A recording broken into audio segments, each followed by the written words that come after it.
Bentar, saya coba share screen lagi.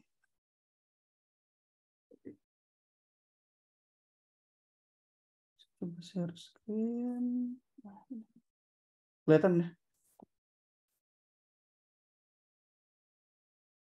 Oke, sudah kelihatan kah? Sudah kelihatan Mas Alvin, sudah. Oke, siap. Oke, saya lanjut ya. Jadi tadi ya ini contoh real pemasakan alatnya ya. Jadi ini ada alat kalungnya, terus ini ada yang di bentuknya sabuk gitu ya, di dekat dada gitu, daerah dada sapi gitu.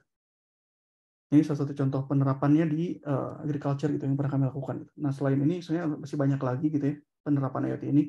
Karena IoT ini bisa hampir bisa diaplikasikan di hampir setiap aspek kehidupan gitu ya. Dari benda terdekat gitu sampai mulai misalkan rumah kita sendiri gitu ya. Misalkan kita ingin lebih paham gitu ya penggunaan listrik di kamar kita tuh sebesar apa sih gitu kan. Sampai tagihan listriknya membengkak gitu misalkan. Di situ kita bisa pasang misalkan kita bisa pasang lampu yang pintar gitu yang bisa kita kontrol dari jarak jauh, yang bisa kita analisis penggunaan arusnya, penggunaan dayanya, yang bisa kita atur gitu ya nyalanya kapan, matinya kapan, dan kemudian yang dengan alat-alat yang lainnya gitu. Sehingga nanti kita bisa lebih paham gitu ya bagaimana sih kondisi ruangan kita sendiri gitu di kamar kita sendiri penggunaan listriknya seperti apa. Nah, itu dengan bantuan IoT gitu kita bisa lebih paham. Sebelumnya mungkin cuma nebak-nebak aja gitu karena misalkan ruangannya ada banyak gitu, terus tagihan listriknya tiap bulan membengkak gitu, ini ada yang salah nih gitu kan, tapi kita nggak tahu yang masalahnya apa gitu kan sebelum nanti terjadi ya kerusakan gitu. Oke, nah ini ada beberapa contoh gitu ya, beberapa contoh vertikal mungkin yang bisa yang mungkin cukup terkenal gitu untuk penerapan IoT ini, seperti agriculture gitu tadi, selain di peternakan dan ada perkebunan juga gitu ya. Ada startup lain juga di Bandung gitu, misalkan Habibie Garden gitu. Terus saya kurang tahu juga kalau tempat lain, tapi yang pasti agriculture ini banyak juga pemainnya gitu ya. Terus ada aquaculture gitu ya, yang tetangga kita juga di Bandung, fishery gitu kan. Mereka ya main di dunia ya, perikanan gitu, budidaya ikan, budidaya udang, segala macamnya gitu. Itu menggunakan teknologi IT juga gitu. Bisa paham misalkan apa, penggunaan pakan gitu, pakan ikan, pakan udang gitu. Itu bisa memahami itu dengan bantuan teknologi IoT.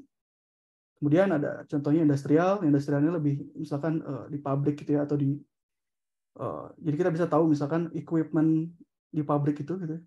Misalkan ada motor yang besar gitu. Kita bisa tahu ini gitu ya. Masa hidup si mesin ini berapa lama lagi gitu misalkan. Karena kalau misalkan kita tidak mengetahui hal itu gitu, bisa jadi produksi lagi ketat-ketatnya gitu ya, produksi lagi kenceng-kencengnya, lagi dikejar target, terus tiba-tiba mesinnya rusak gitu kan. Itu nggak lucu gitu kan. Itu cost-nya malah lebih besar gitu, malah bisa jadi rugi gitu. Nah, dengan IoT kita diharapkan gitu bisa lebih paham gitu kondisi mesin yang kita punya gitu di industri,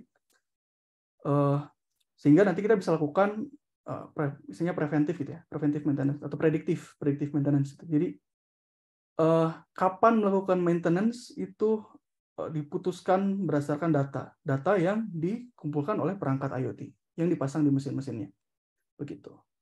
Kemudian ada asset tracking. Asset tracking ini misalkan punya ini gitu ya, jadi perusahaan logistik gitu ya, punya armada gitu, armada truk, armada mobil gitu ya, yang biasa mengantarkan ya tadi apa, misalkan mengantarkan paket-paket gitu ya. Dengan IoT kita bisa tahu si mobil atau armada ini perilakunya seperti apa gitu. Misalkan apakah di jalannya ugal-ugalan gitu ya, misalkan yang harusnya bukan di jalan tol tapi kok kecepatannya ini kayak orang mau balap liar gitu kan. Atau misalkan kalau misalkan nanti terjadi kecelakaan langsung otomatis gitu ya ketahuan di mana terjadi kecelakaan, sehingga nanti ya bantuannya bisa langsung cepat gitu. Dan itu aset tracking yang keluar gitu, misalnya aset yang keluar dari suatu area. Kemudian bisa juga aset tracking ini di area tertentu, misalkan punya pabrik gitu yang luas gitu ya, di situ ada gudangnya juga, yang setiap asetnya gitu, setiap komponen yang dimiliki oleh si gudang tersebut itu dilacak. Jadi kita bisa tahu real time sebuah komponen ini ada di lokasi mana sih, ada di gudang yang mana sih, ada di ruangan yang mana, ada di rak yang mana, dan semacamnya gitu. Jadi bisa sangat detail gitu ya, sampai ke levelnya rak gitu ya, atau bisa di level ruangan dan gedung gitu. Itu contoh yang di asset tracking. Kemudian yang healthcare ini lebih ke ini ya, untuk pasien misalkan, untuk memonitor ini gitu. Kami sempat riset juga ya untuk monitor dulu tuh waktu zaman COVID itu apa SPO2 ya. Itu bisa dimonitor dari jarak jauh gitu. Sehingga nanti ketika tiba-tiba drop gitu, amit-amit gitu ya, bisa langsung ini gitu dilakukan penanganan. Itu salah satu contoh penerapan IoT di healthcare. Oke. Saya lanjut dulu. Jadi tadi kan kalau misalnya dilihat gitu teman-teman di arsitektur gitu ya, sistem high level view-nya gitu.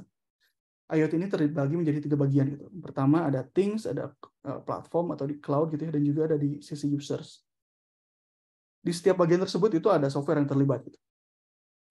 Kalau bisa kita balik ke sini gitu ya. Jadi di things itu ada softwarenya, di platform ada softwarenya, di bagian human juga ada softwarenya.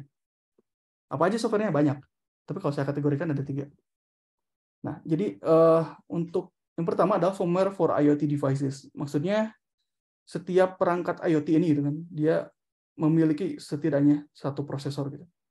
Satu prosesor yang bisa diprogram oleh seorang programmer, oleh seorang software engineer gitu. Ya artinya di situ ya ada software yang dibuat gitu kan. Nah, firmware ini dia mengendalikan sistemnya gitu. Sistem yang dimaksud dengan sistem adalah ya si alatnya itu sendiri gitu, dan keadaan yang di sekitarnya gitu.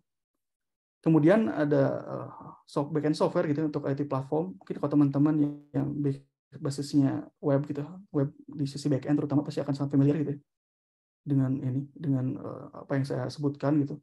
Maksudnya lebih ke software yang berjalan di sisi server gitu ya, yang tidak ada antarmuka yang terlihat gitu ya. Yang biasanya menangani ini data yang masuk gitu ya, dari kalau di kasus IoT adalah data yang masuk dari perangkat-perangkat IoT, yang nanti data-data tersebut diproses oleh si backend software ini sehingga nanti bisa dimanfaatkan hasilnya oleh user gitu, oleh manusia lagi gitu melalui user facing apps. Nah, user facing apps ini ya bisa mobile app gitu ya, entah itu Android, entah itu iOS, entah itu apa yang net maupun native ataupun yang hybrid gitu ya bentuknya. Dan kalau misalkan kita bicara software di IoT ya 3 kategori ini gitu yang bisa kita bicarakan. Tapi kalau misalkan kita bicarakan ini semua, ini panjang sekali gitu. Gak akan cukup waktunya. Jadi saya akan fokus di yang pertama aja. Itu tentang firmware for IoT devices. Oke. Nah, mengapa gitu ya? Mengapa saya pilih firmware for IoT device? Karena IoT device ini merupakan ciri unik gitu ya, ciri unik dari solusi yang berbasis IoT. Karena kalau solusi yang kalau misalnya ada orang bilang solusi berbasis IoT tapi nggak ada IoT device, itu bukan IoT. Nggak ada perangkat yang tanpa kendali manusia bisa terhubung ke internet dan bisa mengirimkan data, ya berarti itu bukan IoT. Oke. Nah, jadi key difference-nya gitu ya, pembedanya gitu. Pertama tadi gitu ya, kemampuan untuk mengumpulkan data secara otomatis gitu ya, dan kemudian ya kemampuan untuk bereaksi terhadap lingkungan sekitarnya gitu dalam waktu yang sangat singkat gitu, sangat real time. Dan yang pasti adalah connected to internet. Kalau nggak connect ke internet ya bukan IoT. Misalkan gitu, kita punya perangkat gitu, tapi connect-nya ke intranet, ya, namanya jadi IoT tapi Internet of Things gitu. Gitu. Karena kenapa harus ke internet gitu ya? Karena begini, kalau misalkan tadi gitu ya, produk kami Dicodex itu punya smart ternak. Kalau smart ternak ini hanya bisa dideploy di satu area gitu, berarti itu cuma intranet. Sedangkan smart ternak ini bisa digunakan di mana saja gitu harusnya. Selama di situ ada koneksi internet, selama di situ ada infrastrukturnya yang kami bangun dan terhubung ke internetnya, maka itu adalah solusi IoT gitu. Oke, jadi balik lagi tadi kita akan bahas tentang software di IoT gitu ya, dan ya ini gitu key difference dari software di firmware gitu. Istilahnya firmware ini ya software yang jalan di hardware langsung gitu ya, yang berinteraksi dengan perangkat keras secara langsung. Nah, apa saja gitu yang dilakukan oleh si software engineer-nya gitu untuk membangun ya si ini gitu. Selain bikin programnya gitu, selain coding, ya dia ngapain aja gitu kan tugasnya. Nah, kita masuk ke sesi selanjutnya. Nah, sebenarnya nggak jauh beda dengan software engineer pada umumnya gitu ya. Misalkan teman-teman ada yang background-nya di front end web gitu, ada yang background-nya di mobile gitu, pakai Flutter atau pakai React Native, atau pakai Kotlin atau pakai Swift gitu ya untuk mobile apps-nya, atau ya tadi gitu, misalkan programmer. Intinya teman-teman programmer aja gitu ya. Ketika ingin masuk IoT, sebenarnya nggak beda jauh gitu. Cuma ada beberapa hal yang menjadi pembeda gitu, apa yang dilakukan oleh IoT software engineer dengan software engineer yang lain gitu. Oke, jadi mungkin ini yang bisa saya rangkum gitu. Jadi ada 5 poin gitu. Yang pertama ada design dan implement firmware, terus kemudian ada review dan give feedback gitu ya. Maksudnya memberikan feedback, memberikan masukan terhadap sebuah desain hardware. Nah, ini nih udah mulai kelihatan bedanya gitu kan. Kemudian yang ketiga menulis dan maintain gitu ya, mengurus gitu documentation gitu. Ini pasti sama gitu dengan software engineer pada umumnya. Nah, ya, bedanya lagi di sini ada yang create simple atau hardware prototype for POC gitu. POC ini maksudnya proof of concept gitu. Jadi kita punya ide terus kita pengen buktiin ide kita ini bisa jalan atau enggak gitu ya. Nah, itu sebutnya POC gitu. Dan yang ketiga yang terakhir gitu, yang kelima nah ini yang ini cukup unik juga gitu di IoT gitu. Karena kita selain berkolaborasi dengan IoT engineer, dengan software engineer gitu ya, dengan misalkan saya sebagai back end terus saya kolaborasi dengan front end developer gitu ya, terus berkolaborasi dengan product manager misalkan, ya itu sangat umum gitu ya. Tapi di IoT kita berkolaborasi juga sama hardware engineer gitu. Hardware engineer ini banyak, ada yang elektronik, ada yang mechanical, ada yang segala macamnya gitu ya. Oke, yang pertama kita masuk dulu yang pertama. Jadi roles-nya adalah software engineer IoT. Ya, yang pertama pasti mendesain dan juga membangun firmware gitu. Tapi tergantung dengan senioritas, levels of seniority-nya gitu ya. Dan juga levels of experience-nya gitu. Jadi biasanya kalau yang masih junior gitu, itu masih ngikutin apa kata seniornya gitu kan. Misalkan seniornya yang mikirin gitu, oh ini desainnya seperti ini gitu ya, behavior software-nya dari A ke Z ini kayak gimana gitu, conditional-nya apa aja, terus pola pengembangan software-nya kayak gimana, itu masih ngikutin seniornya gitu ya. Yang junior ya dia yang misalkan mengimplementasi fitur-fiturnya gitu atau mengimplementasi dari desain yang dibuat oleh seniornya gitu. Oke. Nah, yang menjadi pembeda juga dari software di IoT gitu ya. Yang perlu digarisbawahi di sini adalah constraint gitu. Constraint ini maksudnya adalah batasan-batasannya gitu. Karena kalau misalnya kita tahu gitu ya. Sejak kapan sih gitu kan web developer gitu ya memikirkan tentang memori atau ukuran RAM gitu yang dimiliki oleh si usernya gitu. Kayaknya hampir jarang. Mungkin 1-2 ada gitu yang memikirkan gitu. Untuk maksudnya yang lebih berempati gitu dengan orang-orang yang memiliki device yang low end gitu, yang tidak begitu powerful gitu. Tapi kalau di IoT ini harus dipikirkan dari awal karena kalau teman-teman tahu gitu ya, perangkat yang digunakan gitu untuk membangun sebuah sistem IoT gitu ya, itu kemampuan komputasinya itu sangat-sangat rendah gitu dibandingkan dengan laptop gitu ya. Misalkan ada teman-teman pakai MacBook gitu, MacBook M1 gitu, itu berapa puluh core gitu kan si CPU-nya gitu, dibandingkan dengan misalkan Arduino Uno gitu yang kecepatannya cuma sekian puluh MHz gitu. Itu sangat jauh. Jadi selain yang mendesainnya behavior system gitu, tapi dia juga bisa memikirkan dari awal batasan-batasan yang yang nggak bisa dilewatin gitu. Itu batasannya di hardware gitu, batasan keras gitu. Kalau mau dinego ya artinya misalkan ganti hardware gitu kan, ganti ke yang lebih powerful. Misalkan contohnya seperti itu. Nah yang kedua di sini biasanya menggunakan C atau C++ programming language ya. Karena kenapa? Kita nggak bisa pakai JavaScript, kita nggak bisa pakai bahasa pemrograman yang lain gitu. Misalkan Python sih mungkin masih bisa gitu, tapi kalau JavaScript agak susah. Walaupun sebenarnya bisa gitu di beberapa microcontroller JavaScript dan Python ini bisa, tapi pada umumnya perangkat IoT pasti menggunakan C atau C++. Atau sekarang sedang naik daun gitu ya, bahasa Rust gitu ya. Cuma sekarang masih belum digunakan secara umum gitu di IoT. Tapi yang sekarang sangat umum adalah C atau C++. Dan biasanya software engineer juga menggunakan tools seperti version control system dan IDE-nya gitu ya. Contohnya misalkan pakai Arduino gitu ya, Arduino IDE gitu ya. Ini pasti teman-teman pada tahu juga apa itu Arduino IDE gitu kan. Jadi Arduino itu bukan cuma board gitu ya, bukan cuma papan keras misalkan Uno, Mega segala macamnya gitu. Tapi ekosistem gitu kan. Salah satunya adalah IDE-nya gitu, softwarenya. Di situ ada si Lion misalkan atau Visual Studio Code gitu ya. Nah di sini jadi mengimplementasi firmware-nya gitu, menggunakan ya bahasa C dan C++ dan ini tools sedikit toolsnya gitu ya. Bisa pakai yang lain, tapi ini biasanya umum digunakan. Oke, kemudian mereview hardware design. Mengapa gitu ya, software engineer harus nge-review desain hardware gitu kan? Padahal udah jelas gitu kan namanya aja ini apa software engineer gitu. Kenapa kita harus peduli dengan hardware gitu? Karena alasan pertamanya adalah engineer adalah manusia gitu ya. Kalau misalkan maksudnya gini, jadi manusia pasti bikin kesalahan. Cuma kadang kalau misalkan manusia gitu, yang ngumpulnya cuma dengan orang-orang yang sama gitu, maksudnya software engineer ngumpulnya sama software engineer aja gitu. Tapi misalkan hardware engineer ngobrolnya sama hardware engineer aja gitu. Ketika bikin sebuah desain gitu, yang nantinya akan melibatkan semua orang, kesalahan sebuah desain itu tidak akan bisa jadi nggak terlihat gitu ketika cuma direview oleh orang-orang yang dengan pemikiran yang sama gitu. Kadang kita perlu feedback dari orang yang luar dari circle kita gitu ya, misalkan.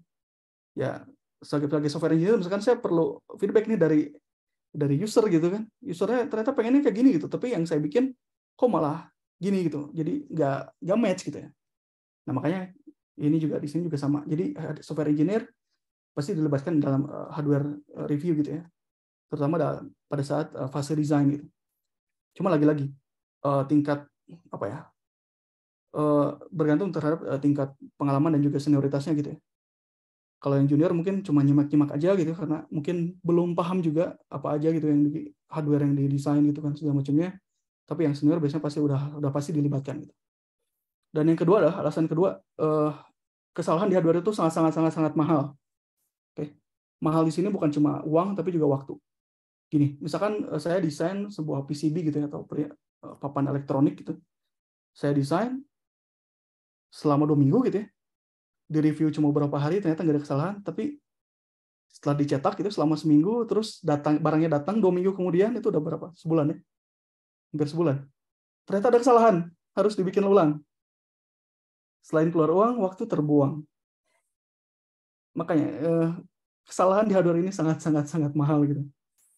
Dan ini juga kenapa hardware design ini perlu review dari software engineer gitu ya. Dan alasan lainnya adalah biasanya feedback yang di-collect dari IoT software engineer adalah lebih ke bagaimana gitu, seberapa kompleks dan seberapa lama gitu waktu yang akan dibutuhkan oleh si software engineer ini untuk mengembangkan software dengan hardware yang dipilih oleh si desainer hardware-nya gitu. Misalkan teman-teman mungkin familiar dengan Arduino Uno dengan Espressif 32 gitu, SP32, SP8266 gitu ya. Tapi ketika misalkan ada hardware desainnya, wah ini mah kayaknya harus pakai STM gitu, atau harus pakai NRF 52, atau harus pakai ini gitu ya, Google Coral gitu. Sedangkan teman-teman sendiri nggak punya experience di situ gitu misalkan. Itu akan memakan waktu yang sangat panjang gitu. Sedangkan misalkan apa ya, kalau misalkan kita bikin produk atau kita mengerjakan suatu project, kita nggak punya luxury of time gitu ya. Kita nggak punya kemewahan waktu yang panjang gitu. Makanya di sini feedback software IoT dari software engineer-nya IoT gitu ya, lebih ke bisa pakai komponen ini aja nggak gitu, karena ini kayaknya lebih bagus, terus bisa lebih gampang juga gitu di programnya. Biasanya kayak gitu, dan itu benar-benar salah gitu ya, karena constraint waktu ini nyata gitu. Kalau misalkan kita waktunya udah lewat ya bakal panjang itu urusannya gitu. Misalkan deadline-nya sebulan tapi ternyata desain hardware-nya sebentar tapi software engineering-nya bisa lama gitu karena hardware yang dipilih adalah yang ini gitu ya, maksudnya yang kompleks dan yang sangat susah gitu untuk diprogram gitu. Buat apa gitu kan? Nah, makanya di sini IoT software engineer lebih ke memberikan feedback tadi gitu, lebih ke seberapa lama dan seberapa kompleks program yang akan dibuat gitu, tergantung dengan hardware yang dipilih oleh desainer hardware-nya. Oke. Kemudian yang pasti gitu ya, sebelum memberikan feedback terhadap desain hardware, si software engineer-nya harus paham gitu ya, sedikitnya pemahaman dasar terhadap elektronik gitu ya. Bagaimana setiap komponen elektronika ini saling berinteraksi dengan komponen lain gitu ya.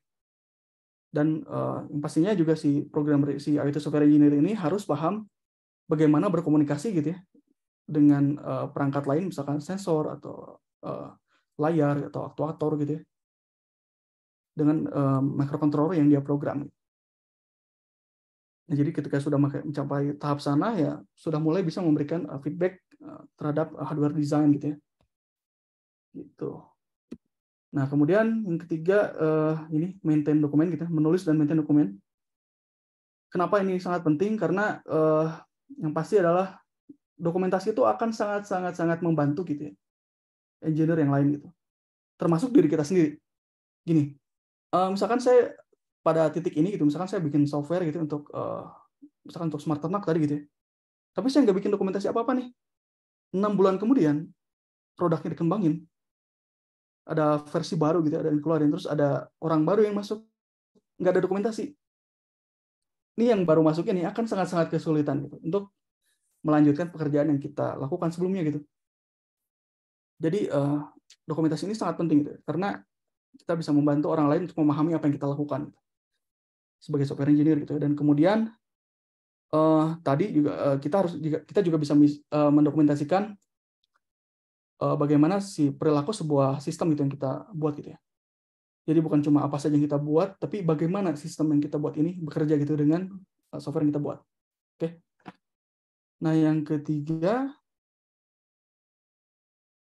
yang pasti adalah perubahan itu didokumentasikan juga gitu ya. Misalkan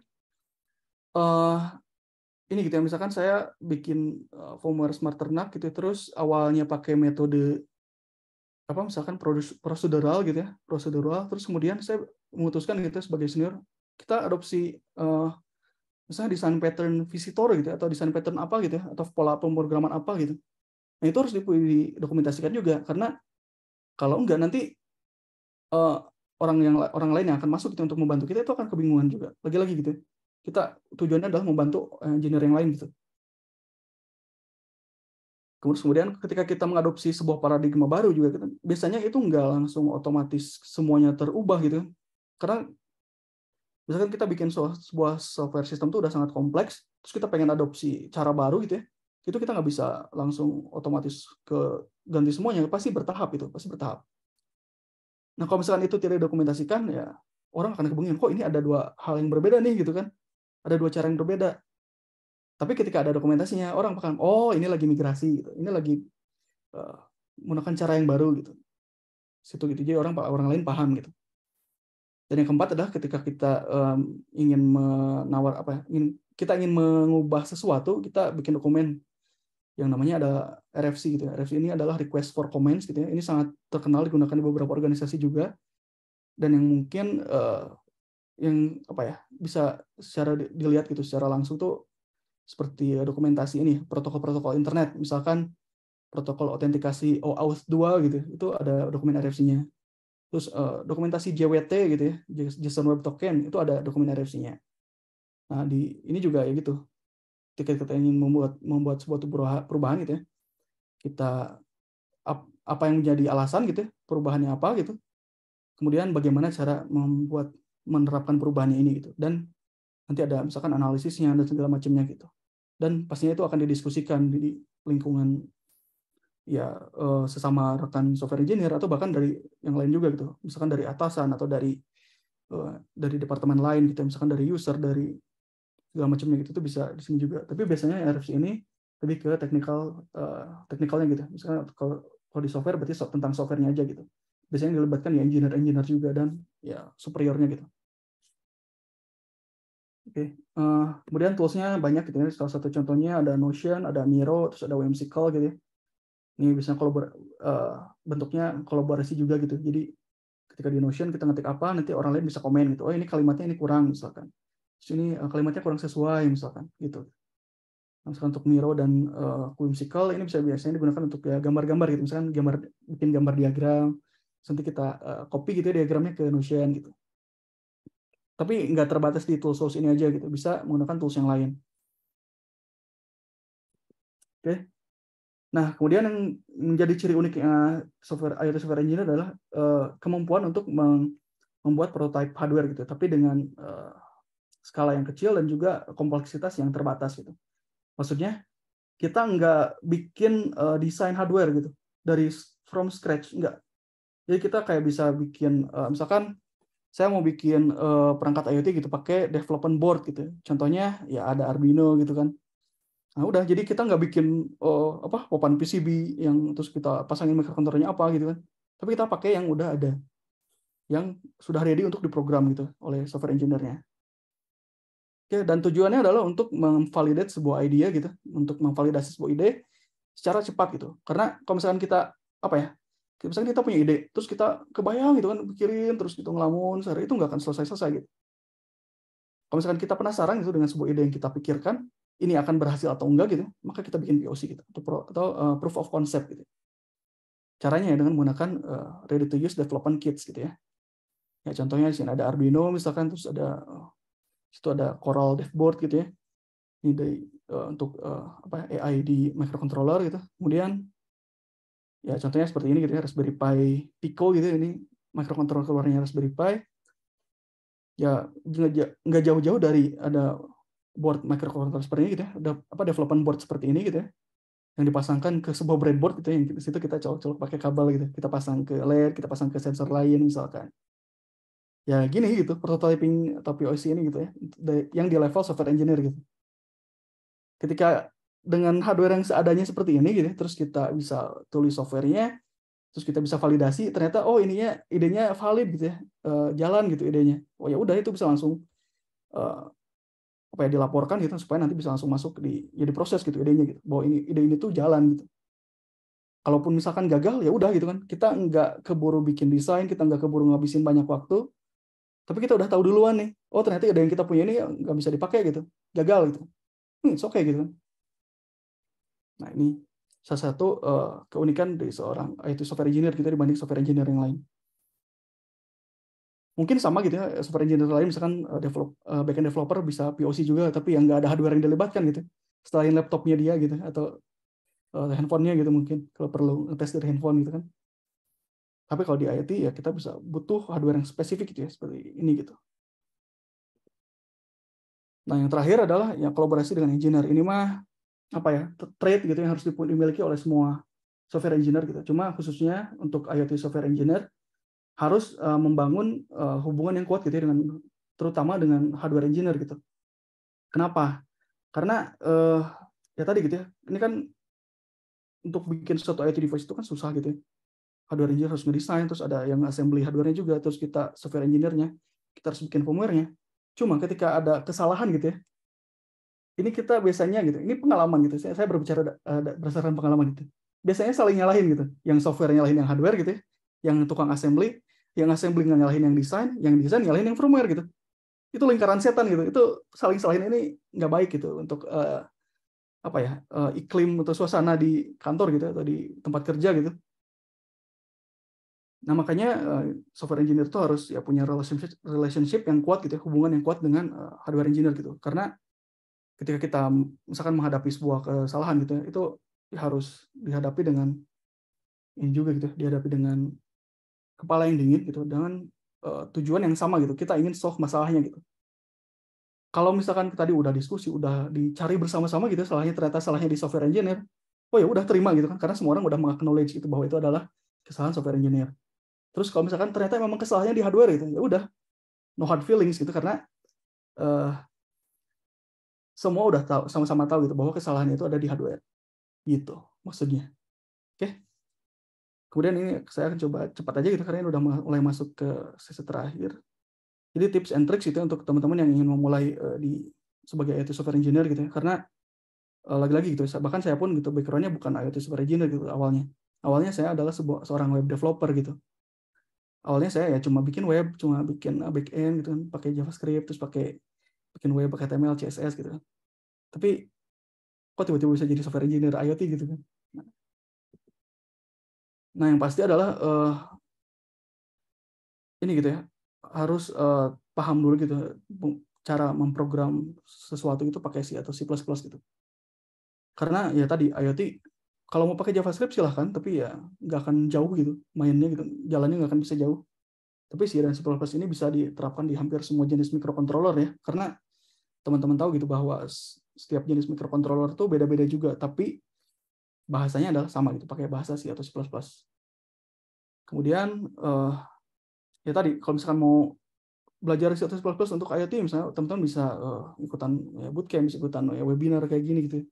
Atau teman-teman bisa latihan juga gitu. Oke. Dan misalkan ini gitu ya, practice your skill by doing simple atau complex project gitu ya. Karena setiap skill itu pasti perlu dilatih gitu ya. Nggak cukup teman-teman cuma baca-baca aja, nggak cukup teman-teman cuma ikutan webinar aja gitu ya. Dan nggak cukup teman-teman ikutan bootcamp dari expert misalnya gitu ya. Teman-teman bisa dapat sesuatu dari bootcamp expert, tapi teman-teman akan lebih jago lagi gitu ya ketika teman-teman mempraktikkan skill yang didapat dari pembelajaran-pembelajaran tersebut gitu ya, seperti bootcamp di expert, seperti webinar gitu, terus baca-baca artikel segala macamnya gitu. Itu akan menerap gitu, misalnya skill tersebut akan lebih kalau sesuatu lebih diasah itu pasti lebih baik lagi gitu. Kalau cuma ikut-ikutan doang tapi nggak dilakuin ya hilang gitu skillnya. Dan yang ketiga gitu ya,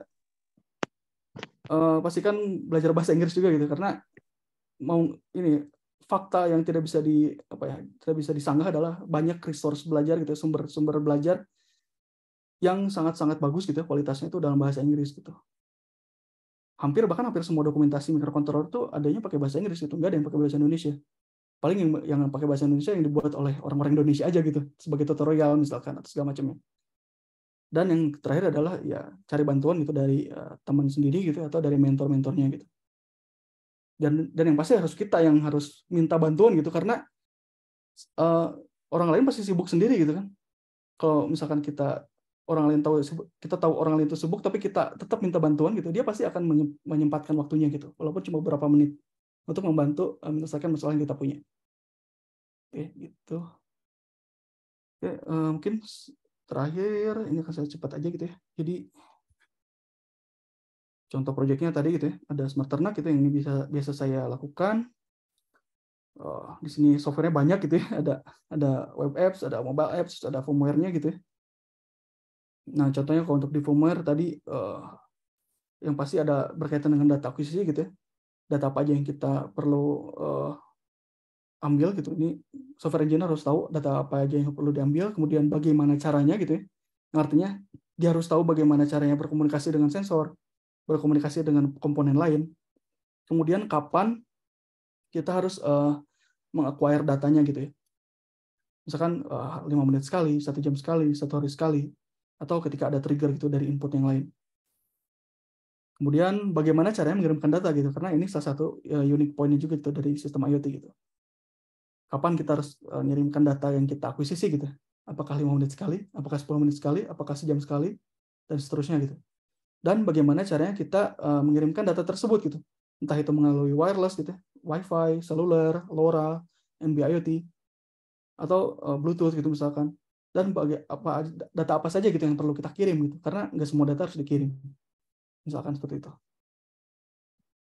Dan ini gitu, contohnya untuk di smart ternak,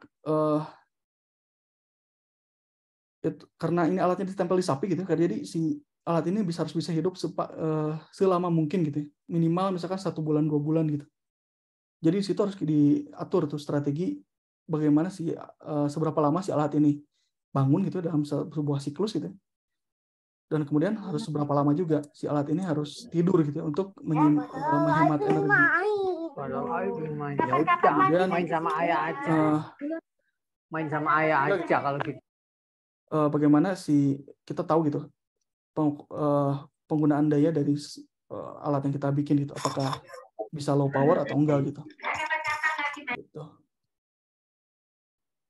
Oke, itu sih mungkin ya. Jadi kalau saya simpulkan gitu sedikit gitu. Jadi itu software engineer ini gitu. Jadi sama dengan engineer yang lain gitu. Dia berkolaborasi dengan orang lain gitu, dengan engineer lain untuk menyelesaikan masalah yang ada di IoT gitu dengan bantuan teknologi IoT gitu. Dengan cara mendesain dan juga membuat software atau firmware gitu untuk benda-benda fisik gitu, atau untuk hardware-hardware yang ditempelkan di benda fisik, terutama di solusi IoT gitu. Oke, dan ini ada beberapa skill gitu yang pastinya sudah diperlukan gitu ya, untuk menjadi seorang software engineer IoT gitu ya. Pertama pasti programming dengan C dan C++ gitu. Yang kedua, ini akan lebih baik lagi gitu ketika kita mengerti software design patterns gitu ya, dan juga best practice yang biasa digunakan di C atau C++ gitu ya. Kemudian memahami juga gitu low level communication gitu antara hardware peripherals. Maksudnya ya karena si perangkat keras ini, ya perangkat elektronik pasti berkomunikasi dengan menggunakan sinyal elektronik gitu ya, sinyal digital atau sinyal analog gitu kan. Nah, si IoT software engineer harus memahami komunikasi tersebut juga gitu. Dan yang terakhir adalah memiliki sedikit gitu ya hardware prototyping skills gitu. Setidaknya untuk bikin prototype simple seperti yang tadi saya jelaskan dari sebelumnya gitu. Oke, mungkin itu saja kali ya yang bisa saya sampaikan. Mungkin kita bisa lanjut ke Q&A atau saya serahkan lagi ke host. Oke, terima kasih banyak Mas Alwin atas penjelasannya. Menarik banget nih dan sharing tentang daily life sebagai software engineering tadi sering banget berhubungannya sama bagian apa aja. Terus tadi ada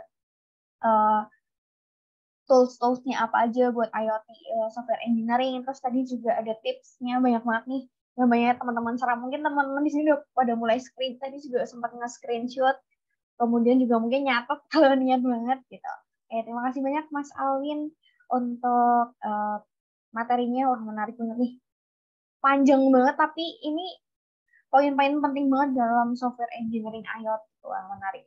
Aku boleh stop share dulu, Mas Alwin? Boleh, Mau oke. sambil sharing juga tadi. Wah, tadi juga banyak bahas juga ya tadi belajar IoT-nya. Tadi banyak yang nanya juga belajar IoT-nya gimana.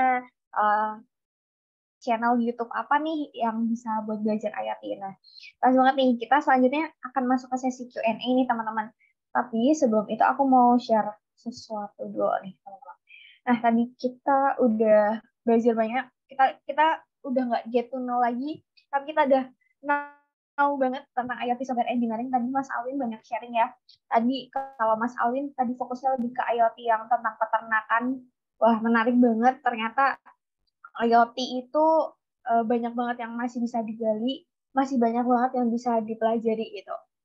Apalagi IoT juga lagi lumayan tinggi banget nih peminatnya, mulai banyak juga perusahaan-perusahaan yang basicnya IoT. Wah, bisa nih teman-teman mungkin yang pengen menggiatkan diri di bidang IoT bisa nih fokus ke IoT, menggali lebih tentang IoT. Dan pas banget nih kalau teman-teman masih bingung harus belajar apa IoT, harus mengembangin bagian apa aja.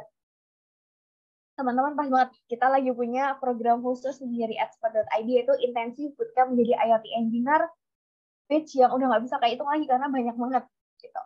Nah, jadi kita punya Intensive Bootcamp menjadi IoT Engineer, jadi teman-teman yang pengen jadi IoT Engineer, pengen kayak Mas Alwin, sekeren itu 8 tahun pengalaman, udah tadi banyak banget hal yang di-sharing sama Mas Alwin, itu pasti keren banget.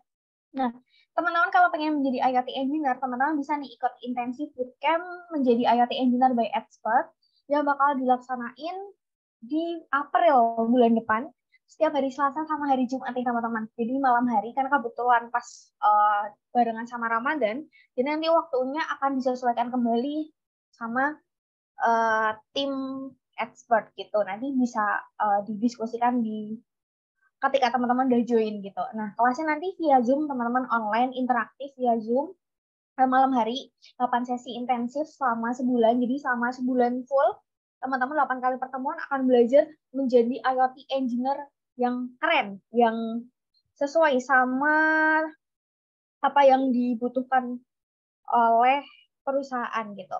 Nah, teman-teman nanti akan belajar tentang apa aja. Yang pertama nanti teman-teman akan belajar tentang Introduction to IoT. Tadi kan udah tahu ya IoT Internet of Things tadi ngapain aja kan, tadi juga udah banyak ya dijelasin sama Mas Alwin. Kemudian ada C++ fundamental, kemudian ada C++ OOP, Introduction to Arduino IDE, Working with ESP32, IoT Protocol, HTTP, MQTT, IoT Platform, kita kolaborasi sama Telkom, jadi kita pakai IT platformnya, kita pakai Antares. Kemudian kita ada Introduction, kemudian ada project development-nya itu nanti ada smart home dan smart farming. Wah, banyak banget nih pelajarannya apa yang akan teman-teman pelajari ketika menjadi IoT engineer bareng sama expert, berkembang bareng sama expert gitu. Sorry. Terus selanjutnya teman-teman ketika teman-teman ikut atau belajar bareng, berkembang bareng sama expert, teman-teman nanti akan mendapatkan banyak fasilitas teman-teman, mulai dari sertifikat digital resmi dari expert, kemudian ada materi dan recording kelas yang dapat diakses kapanpun karena kelasnya nanti via online teman-teman via Zoom. Kemudian ada grup mentoring dan networking, ada professional branding, tadi juga banyak yang di-spill ya di Zoom sebelah tadi. Ada mentor-mentor keren, kita nanti ada grup mentoring dan networking bareng sama mentornya langsung via WhatsApp. Kemudian professional branding tadi bareng sama mentor-mentor kita, yang tadi udah sempat di-spill juga di kolom chat sama teman-teman. Terus ada portofolio proyek IoT, yaitu tadi smart home dan smart farming. Nah, tadi udah di-spill juga sebenarnya siapa aja mentor IoT by Bootcamp menjadi IoT Engineer by Edward. Kita ada 2 mentor kece kita. Yang pertama ada Mas Faris Alimuda, yang merupakan Senior Solution Architect dari Telkom Indonesia. Ini Mas Ali keren banget. Kemudian juga ada, nggak kalah keren juga, ada Mas Ahmad Soni, yang merupakan Asisten Supervisor R&D dari PT Sistem Integrasi Mandiri, dan Graduate Research Assistant at IoT Lab Soltech. Kemudian teman-teman ketika pengen bergabung nih di bootcampnya IoT, menjadi IoT Engineer by Expert, teman-teman, apa aja sih kebutuhan atau spesifikasi device yang perlu disiapkan? Yaitu teman-teman nanti cukup menyiapkan komputer atau laptop dengan spesifikasi standar kantor. Jadi standarnya biasa aja gitu. Nah, terus teman-teman, bootcamp ini akan membantu buat teman-teman yang butuh apa atau butuh teman-teman yang lagi yang lagi pengen apa gitu. Nah, teman-teman, bootcamp ini akan membantu buat teman-teman yang pengen mempelajari bahasa pemrograman C++ selama 1 bulan, 8 kali pertemuan tadi. Kita akan bareng 1 bulan belajar bareng tentang IoT, tadi dari introduction sampai akhirnya rilis portofolio, tadi bisa smart home atau smart farming. Kemudian ada mentorship dengan para ahli di bidang IoT. Ada membangun portofolio, tadi ada 2, bisa smart farming, bisa smart home. Kemudian mendapat gambaran aplikasi IoT di dunia nyata nih. Tadi kan udah banyak nih di-share sama Mas Alwin ilmu-ilmu tentang IoT. Tapi kan tadi ada dibilang kan, belajar IoT itu banyak banget yang bisa dipelajari. Kalau teman-teman pengen jadi IoT software engineering, tadi masih banyak tadi bisa belajar. Kemudian tadi lebih mengena ke bagian IoT-nya gitu. Nah, terus toolsnya apa yang digunakan? Ada yang pertama ada simulator ESP32, ada Arduino IDE, kemudian ada Zoom karena kita kelasnya via online via Zoom gitu. Nah, kemudian apa sih yang banyak teman-teman bingungin atau banyak ditanyain tentang bootcamp dari expert menjadi IoT engineer? Yang pertama, pemula bisa ikut teman-teman. Jadi teman-teman yang mungkin belum tahu tentang IoT, mungkin masih, waduh aku kayak kurang banget nih kalau belajar IoT karena aku masih noob banget nih ilmunya atau masih belum tahu nih bakalan ngapain gitu. Nah, teman-teman di sini pemula bisa ikutan teman-teman karena nanti dari mentor kita akan membimbing. Kemudian belajarnya dari materi-materi dasar dari awal, dari introduction sampai nanti akhirnya rilis portofolio. Kemudian ada kelas full online via Zoom secara live dengan mentor-mentor dari awal sampai akhir. Jadi selama 1 bulan 8 kali pertemuan malam hari teman-teman akan belajar bareng sama mentor-mentor kece dari expert. Kemudian kelasnya malam hari dan tidak mengganggu waktu misalnya teman-teman masih kerja atau teman-teman masih kuliah nih. Itu fleksibel banget karena kelasnya malam hari. Kemudian teman-teman akan mempelajari bahasa pemrograman C++ selama 1 bulan 8 kali pertemuan. Karena seminggu 2 kali. Kemudian 8 kali pertemuan efektif setiap Selasa dan Jumat mulai tanggal 11 April 2023. Kemudian grup belajarnya via WhatsApp dan bareng langsung sama mentor di grupnya itu. Jadi bisa diskusi langsung, tanya jawab langsung, dan lain sebagainya. Karena kalau misalnya di engineering, sering banget tuh kalau misalnya ada kebingungan gitu, langsung nanya ke mentor. Nah, pas banget kita ada grup bareng sama mentor, jadi selama ikut bootcamp ini, teman-teman akan belajar diskusi, misalnya tanya jawab juga langsung sama mentor. Kemudian bootcamp-nya bersertifikat resmi dari Expert by Media Edu, dan nantinya teman-teman akan membuat project yang bisa dijadikan sebagai portofolio, bisa menambah nilai plus jika teman-teman ingin melamar di perusahaan impian. Misalnya pengen melamar di tadi ada di spill nih perusahaan IoT, ada Aviary, di Jogja ada Jala, kemudian masih ada Pitik dan masih banyak lagi karena banyak banget perusahaan IoT di Indonesia. Oke, aku share recording salah satu keseruan belajar IoT bareng sama expert. Yang bisa untuk mengakomodir rekan-rekan yang baru mau mulai. makin besar intensitasnya justru membuat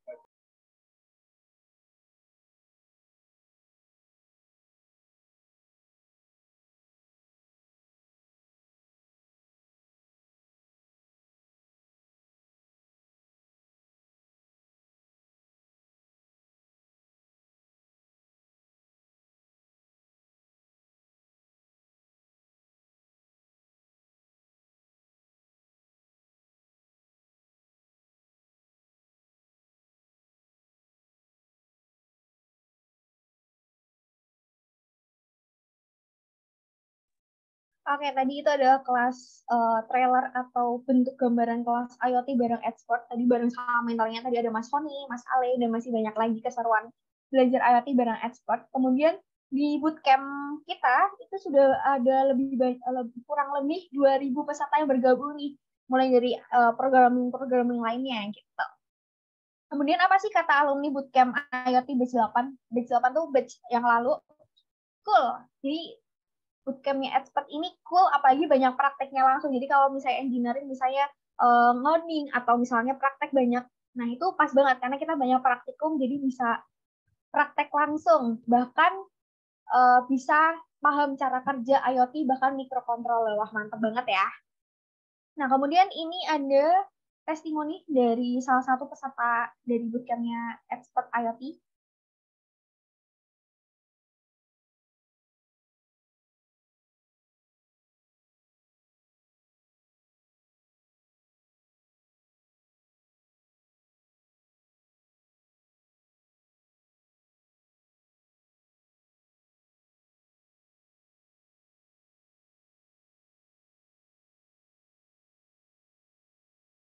Mulai yang ingin banget belajar di expert ini terkait juga apa namanya latihannya.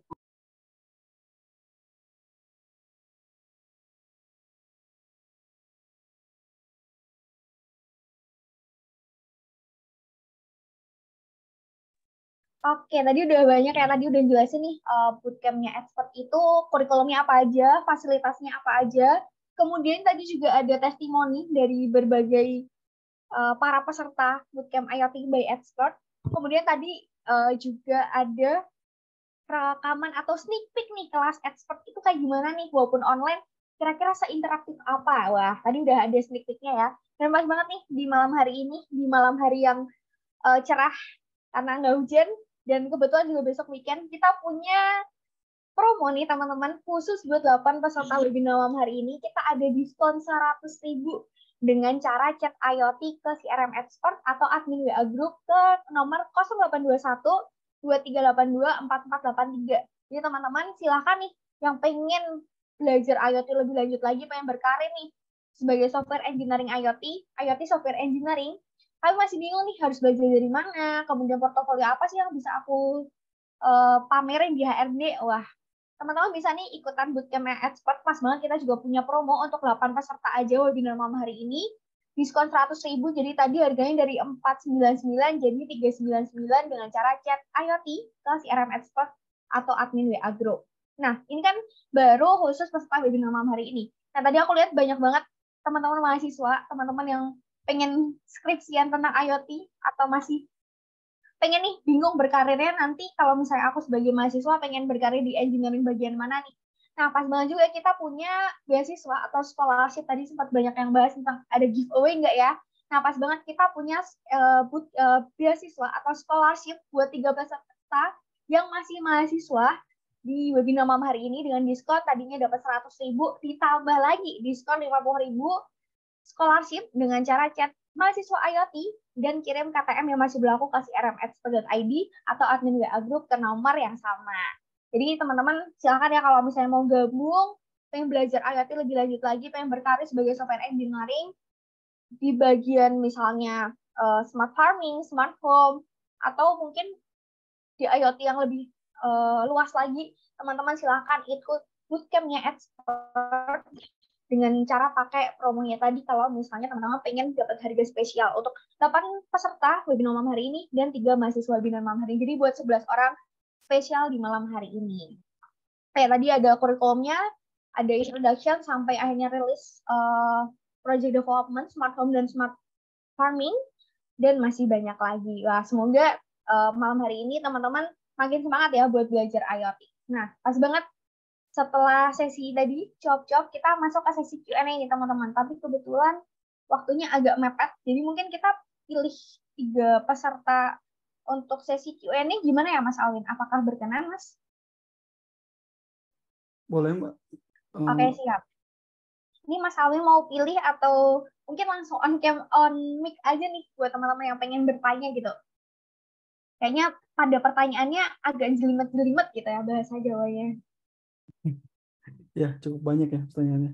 Betul. Mungkin kita pakai on mic aja ya Mas ya, biar nanyanya juga lebih los gitu. Oke, mungkin teman-teman yang tadi udah sempat nulis di kolom chat, karena pertanyaannya kayaknya pada jelimet-jelimet, mungkin boleh nih teman-teman yang mau bertanya bisa raise hand, kita pilih 2 penanya, 3 penanya deh. 2 penanya sama nanti 1 penanya terakhir gitu. Mungkin yang 2 orang pertama mau ada yang on raise hand dulu biar aku pilih siapa yang mau bertanya langsung. Nanti mungkin ini pertanyaannya banyak, tapi kita belum bisa jawab semuanya karena kayaknya juga waktunya terbatas nih teman-teman. Nanti mungkin kalau mau bertanya lebih lanjut nanti bisa join atau bisa connect ke LinkedIn-nya Mas Alwin, atau mungkin tadi juga udah di-share IG-nya Mas Alwin nih. Siapa tahu bisa diskusi lebih lanjut atau nanya lebih jelas lagi gitu. Mungkin yang mau bertanya bisa raise hand biar aku pilih nih 2 penanya pertama, atau mau lewat. Oke, ini ada yang raise dari Mas Raka Mulya Putra nih. Mas Raka siap sudah untuk bertanya?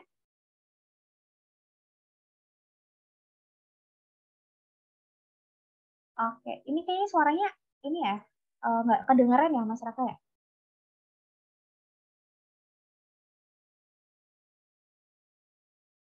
Nggak kedengeran nih Mas Raka suaranya. Oke, mungkin mau penanya yang lainnya dulu, yang mau bertanya bisa raise hand nih biar ternotis sambil Mas Raka mungkin menyiapkan on mic-nya, atau mungkin langsung chat juga boleh dia Mas Raka.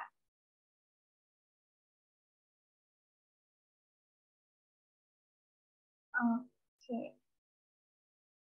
Nah, oke. Ini Mas Raka udah nanya ya. Ini izin bertanya, Kak, apakah semua dashboard ketika dibuat sendiri, boardnya sendiri, firmware-nya tersedia? Mungkin boleh dijawab dulu nih Mas Alwin. Silakan. Oke, mungkin ini maaf ya kalau misalkan saya salah nangkap ya. Maksudnya setiap dashboard itu apakah memiliki firmware-nya sendiri atau enggak gitu ya? Maksudnya mungkin yang bawaan dari si ya dari yang bikinnya gitu ya, misalkan yang bikin Arduino terus ada firmware-nya atau enggak gitu ya. Biasanya tergantung sih, tergantung yang buatnya gitu ya. Kalau misalkan beli Arduino mungkin saya jarang apa ya. Saya nggak ingat apakah ada firmware bawaannya atau enggak gitu. Tapi kalau beli devboard yang lain gitu ya, misalkan dari China gitu, dari via AliExpress atau apapun gitu. Biasanya mereka ada firmware yang udah terpasang untuk mengetes fungsi-fungsi dari si development board-nya gitu ya. Cuma ujung-ujungnya adalah ketika kita ingin menggunakan development board tersebut untuk keperluan kita sendiri gitu ya, nggak mau kita sendiri yang program gitu. Dan udah pasti biasanya development board itu udah pasti bisa diprogram gitu oleh kita. Itu sih mungkin ya. Apakah menjawab? Saya menjawab ya Mas Raka ya. Tadi juga ini ada yang dari Mas Chandra juga mau mencoba menjawab nih. Oke, kita terima kasih banyak Mas Alwin untuk jawabannya. Mungkin kita next ke pertanyaan selanjutnya. Adakah yang sudah mau bertanya? Mungkin raise hand. Atau ini kayaknya mulai banyak yang jawabnya langsung di kolom chat, langsung dijawab sama temennya ya. Solid banget nih IoT.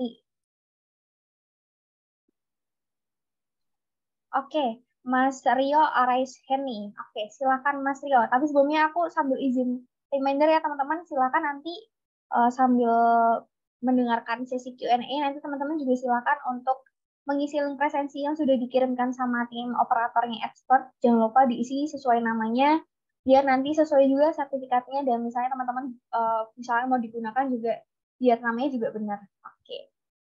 Monggo Mas Rio ya tadi ya. Oke, sudah siap kan Mas Rio? Oke, silahkan ya Mas Rio dan ingin bertanya.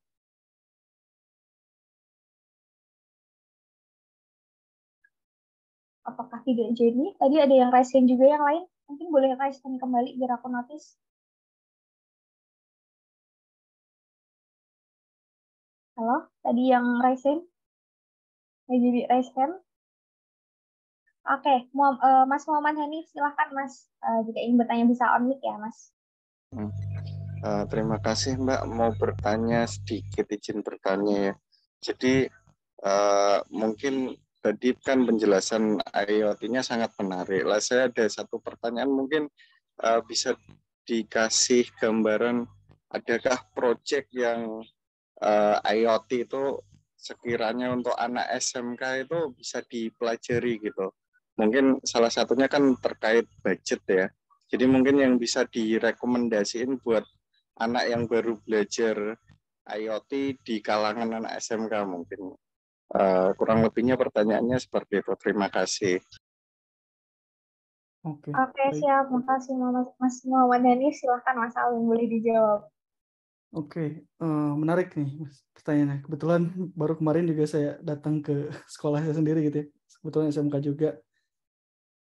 Kalau saya lihat gitu ya kemarin di sekolah saya sendiri, banyaknya tuh memang sangat sederhana gitu ya. Jadi misalkan pakai Arduino gitu ya, terus pakai sensor apa gitu ya.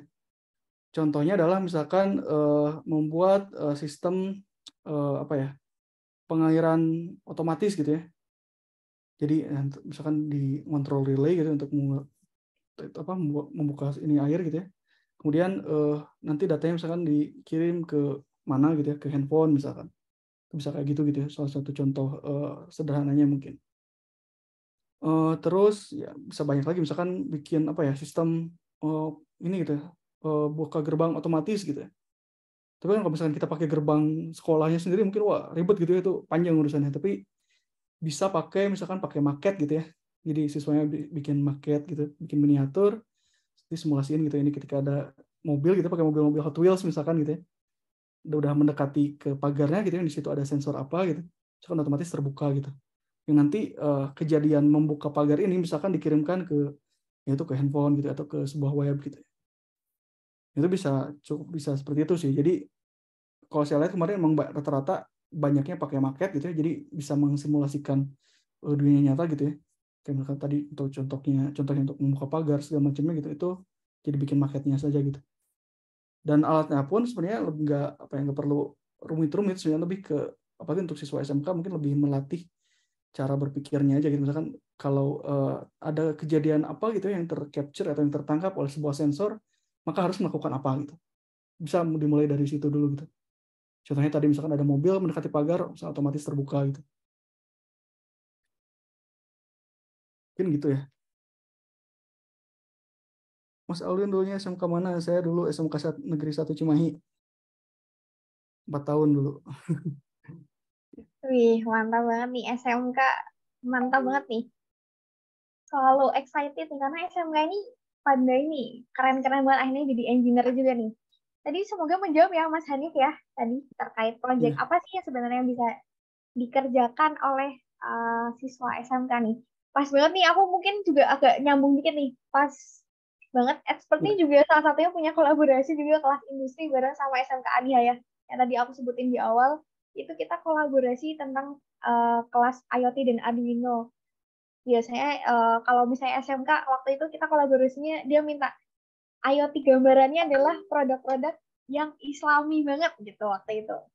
Mungkin itu juga mungkin bisa jadi gambaran ya, Mas Hanif ya. Outputnya biasanya robotika yang biasanya nantinya dipamerkan juga ke buat membandingkan dengan SMK lain gitu ya, Mas Alun ya mungkin ya. Kalau Iya. SMK gitu. Mungkin itu semoga menjawab Mas Hanif ya tadi. Mungkin aku sambil tadi ada yang raising juga tadi Mas Kukuh ya. Mas Kukuh apakah sudah ready untuk bertanya secara on? Jadi thank you juga Mas Hanif atas pertanyaannya, mantap banget. Mas Alin juga terima kasih atas jawabannya. Mas Kukuh belum ready ya untuk untuk bertanya. Mungkin ada yang ingin bertanya? Mungkin dua penanya terakhir kali ya. Mungkin bisa raise hand nih teman-teman yang ingin bertanya biar on mic sekalian. Biar lebih enak juga nanti bertanyanya. Apakah ada yang ingin bertanya lagi? Atau mungkin materinya sangat mantap, komplit, jadi udah nggak mau bertanya lagi nih.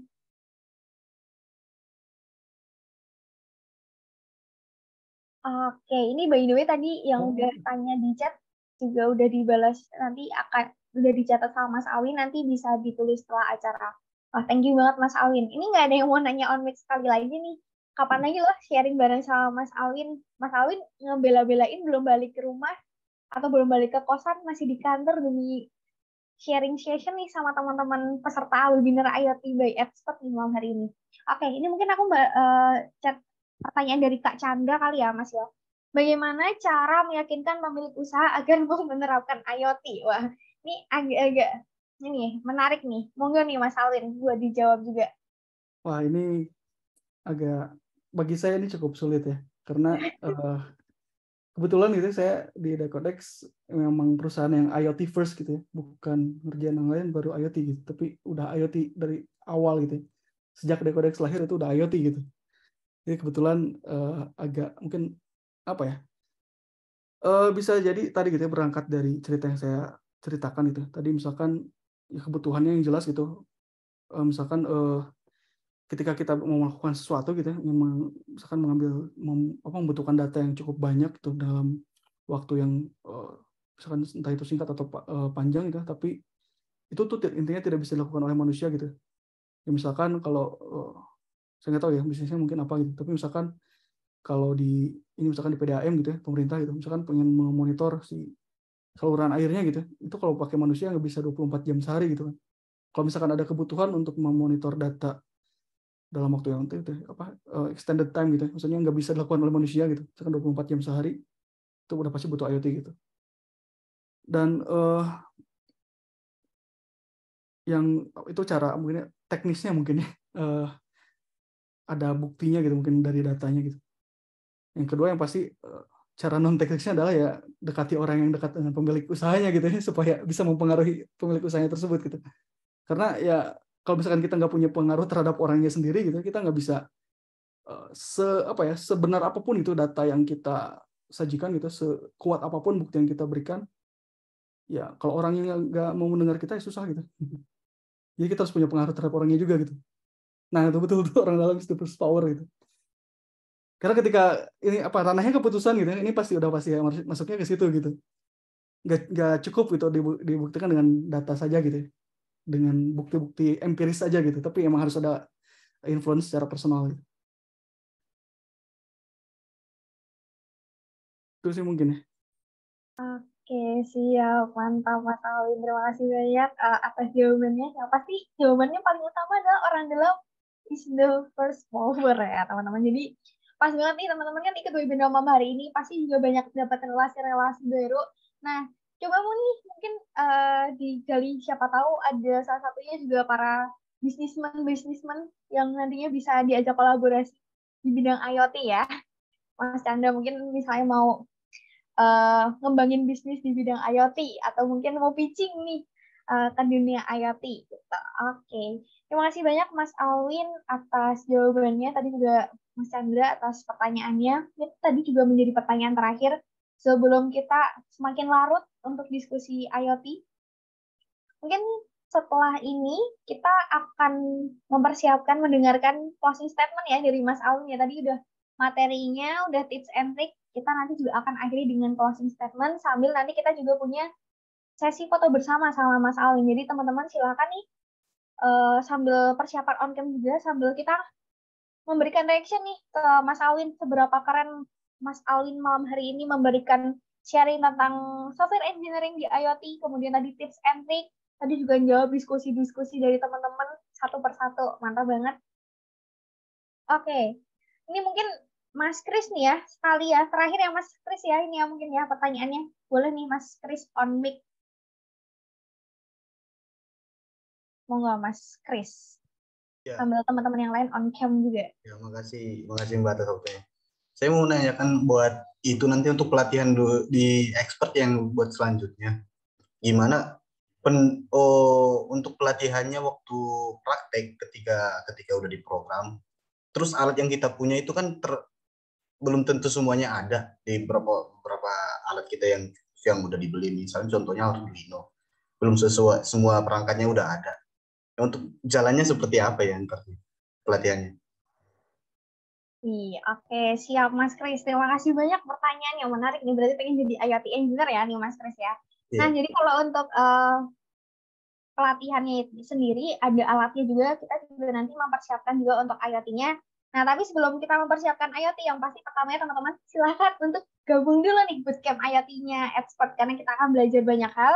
Tapi kalau untuk alatnya nanti teman-teman aman aja, karena nanti kita juga akan mempersiapkan alatnya, karena kita punya berbagai paket IoT kit yang teman-teman bisa gunakan ketika nanti teman-teman pengen belajar IoT bareng sama Expert gitu, Mas Kris. Semoga menjawab ya, jangan lupa pakai kode promonya IoT, siapa tahu 8 promonya masih bisa di-apply nih sama Mas Kris dan teman-teman.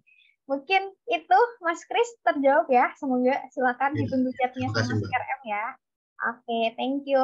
Ini udah banyak yang on cam, mungkin Mas Alwin juga udah ready kah untuk closing statement-nya malam hari ini? Ya, Oke, siap. Silakan oke. nih Mas Alwin untuk closing statement-nya. Oke, jadi apa ya?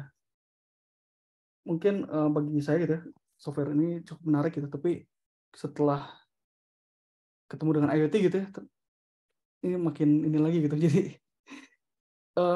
maksudnya saya sebagai software engineer, saya menggeluti banyak hal juga gitu di software gitu selain IoT, tapi ya cuma IoT ini aja gitu yang bikin saya stay gitu ya di software gitu. Jadi dan mungkin selanjutnya adalah kalau misalkan karena IoT software engineer, sebagai IoT software engineer gitu, kita nggak cuma perlu laptop, kita perlu alat-alat lain juga gitu, seperti tadi disebutkan oleh Mas Kris ya, tadi alat-alatnya ditanyain gitu kan.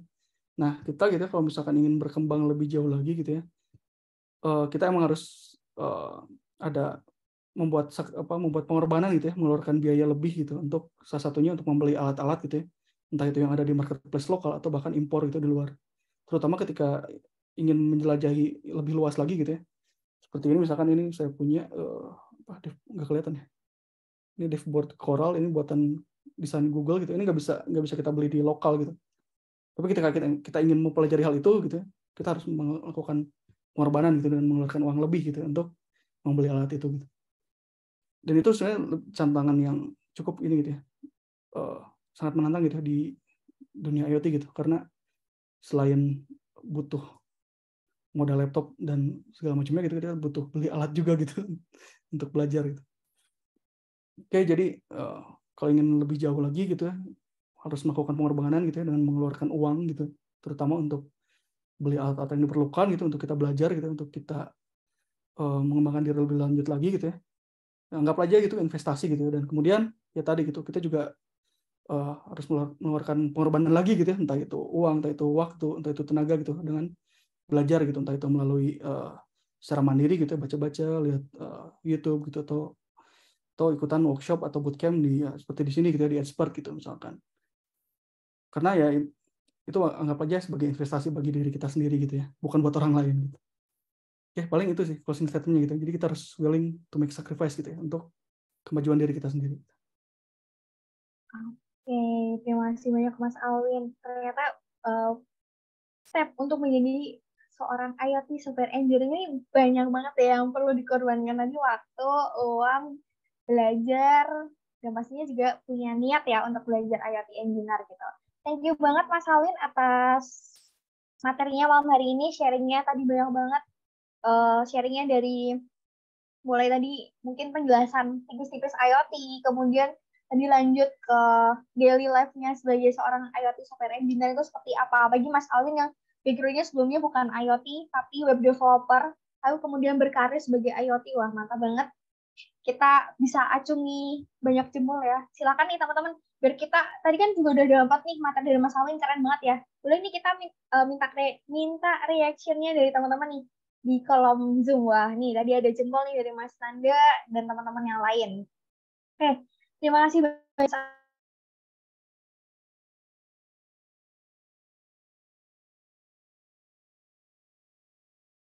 Oh, bahas tersiap putus ya suaranya. Oke, sebelumnya sambil kita mendokumentasikan, sambil tadi ngasih reaction ke Mas Alwin, sambil kita berterima kasih ini sama Mas Alwin di kolom chat. Boleh nih teman-teman sambil on cam dulu nih, biar kita masuk ke sesi foto bersama biar kita dokumentasiin kita pernah belajar bareng sama Mas Alwin, siapa tahu nanti ketemu sama Mas Alwin di project selanjutnya atau ketemu Mas Alwin di LinkedIn, kemudian ternyata bisa kolaborasi langsung atau mungkin bisa ke notice Mas Alwin karena oh Mas dulu aku pernah nih bareng ikut jadi peserta webinarnya Mas Alwin gitu.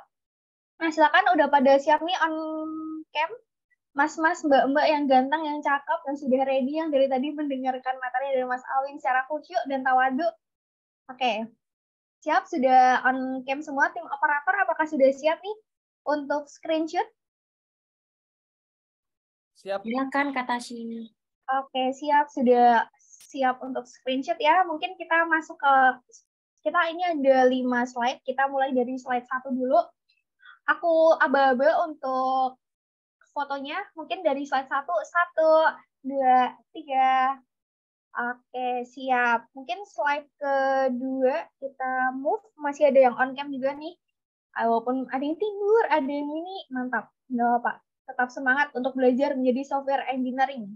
Oke, untuk slide kedua aku aba-aba. 1, 2, 3. Oke, slide ketiga ini off cam.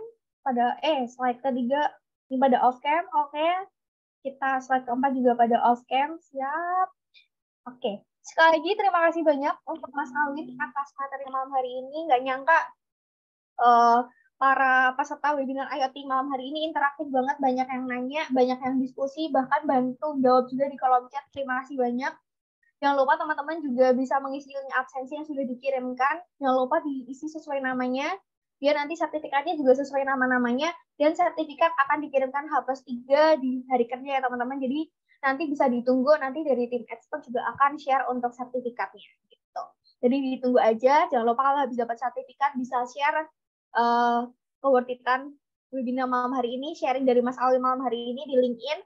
Bisa tag LinkedIn expert.id, LinkedIn-nya Mas Alwin di Alwin Arashid, biar Mas Alwin juga notice kalau peserta webinar malam hari ini merasa terbantu dengan materi dari Mas Alwin malam hari ini. Mantap banget materi dari Mas Alwin, daging banget, Wagyu A5. Terima kasih banyak juga teman-teman yang udah menyempatkan belajarnya, diskusinya malam hari ini, sampai jam 9 lebih, ini agak overload, tapi semoga ilmunya bermanfaat ya buat teman-teman. Saya Tasyi, mohon maaf apabila ada kesalahan selama webinar malam hari ini, dan juga sempat perpindahan Zoom, semoga tetap dapat ya ilmunya sama teman-teman. Sekian dari saya, Tasyi. Wassalamualaikum warahmatullahi wabarakatuh. Selamat malam, selamat istirahat. Happy tanggal merah. Malam, dadah. Terima kasih. Terima kasih semuanya. Terima kasih. Izin live ya.